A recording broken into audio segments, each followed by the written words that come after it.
大家好，我是安雅。今天我们来做肉包子。肉包子最难的应该就是它的馅心，因为是纯肉做的，怎么样把馅料做的又嫩又多汁，是肉包子成功的关键。那我们今天就以安雅的经验来仔细的谈一谈。首先，我们先从和面开始。400克中筋面粉加入5克左右的白糖，这是200毫升的室温水，加入5克酵母融化。室温水的温度可以稍微高一点，但是别高于体温。将酵母水缓缓地倒入到面粉中，用筷子搅拌成面絮。搅拌的差不多了，我们就可以上手揉面，用虎口发力，先将面絮聚成一团，同时呢，不停地用面团搓一下盆底，要保持盆底的光滑，并且手上的面也要稍微剥落一下。我们所说的盆光手光，其实最终只是为了面团光而已。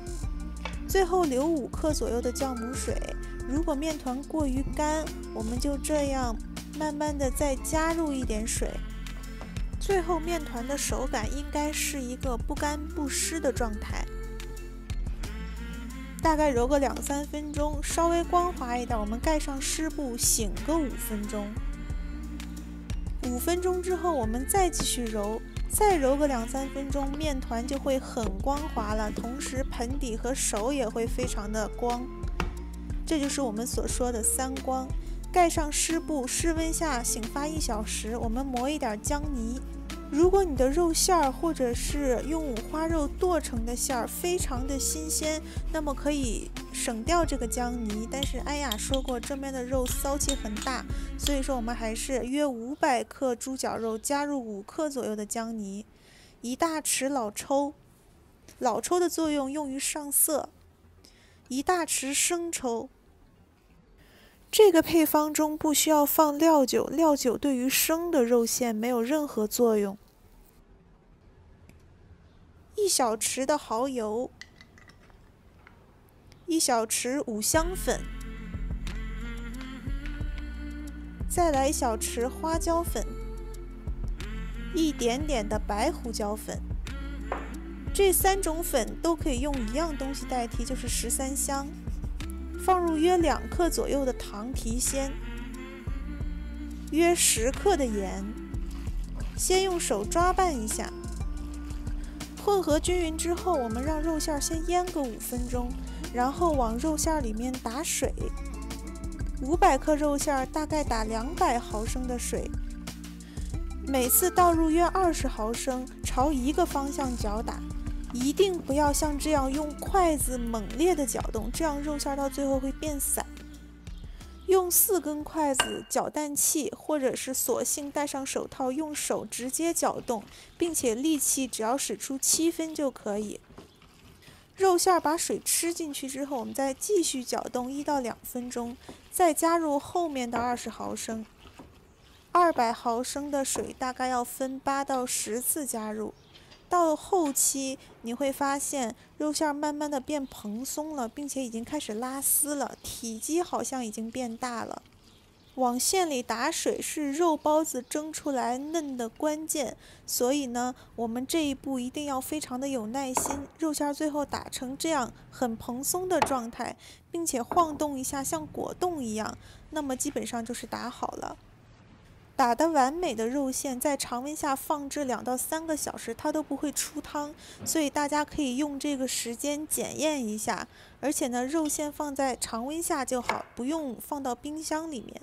我们再切一些小葱，但是先不要加到肉馅里，等包的时候呢再加到肉馅里，这也是包子鲜嫩的关键。因为葱嘛是非常容易腐败的，所以我们不要提前加。面团发至原来的2倍大的时候，我们就移动到面板上排气。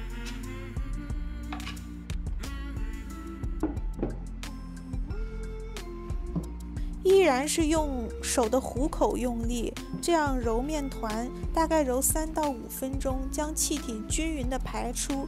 在这个过程中，面团揉得越细致，将来发出来的气孔就越均匀。如果觉得面团太大了，我们就把它1分为2。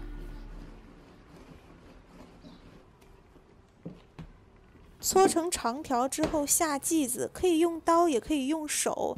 剂子的分量是每个大概25到30克，因为我们要包的是中小型的肉包子嘛。案板上撒上手粉，我们来擀包子皮。擀包子皮的手法跟擀饺子皮是一样的，唯独有2点。第一就是别擀得太薄，第二就是中间的部分稍微厚一点，周围稍微薄一点。包包子之前，我们就可以在馅料上盖上葱了。加葱这个步骤，安雅试过很多方法，有先加葱白后加葱绿的，有做成葱姜水的，还有在葱上浇油的。安雅觉得这种现成的后盖葱的方法，可以最大程度的保持包子的新鲜，大家一定要试试看。对于包包子呢，安雅属于是手残型的，所以呢就给大家演示一下安雅平时最常用的包包子的方法。我知道视频前的你们有很多都能包出非常漂亮的包子，所以呢也欢迎给安雅留言，教安雅一下就是怎么包包子能够包的又漂亮又好吃。安雅的习惯就是在包子封口之后呢，继续把包子旋转2-3圈，左手呢就用于把包子捏得比较圆，右手把最上面的面揪掉之后呢，再整合一下，最后出来就是这样的效果。另外一种擀皮的方式，先把包子皮擀好，对折2下，再把它擀成一个圆片儿，翻过来再对折2下。再把它擀成一个圆片儿，这样的话包子皮就有很多层次，吃起来呢也会更筋道一点。但是这样做的缺点就是呢，最后包子皮不容易擀得很圆。这种方式叫做折面，广泛的用于很多南方的面点中。包好的包子盖上保鲜膜，室温醒发半个小时以上，我们就可以直接大火上锅蒸了。盖上盖子，水开之后呢，再中小火蒸8分钟，之后关火焖个5分钟再开锅。这样的话，包子皮就像这样白白胖胖的，不会塌陷。再做一点配菜和汤，一顿美美的晚餐，我们就可以享用了。这就是包子馅出来的效果。首先包子很嫩，另外它是稍微有一点爆汁的状态，并且呢味儿很足。这样的包子呢，安雅觉得才是成功的包子。如果折能折得再漂亮一点，那就更完美了。这是经过折面方式做出的包子，包子比较有韧劲儿，看大家喜欢哪一种。谢谢大家，我是安雅。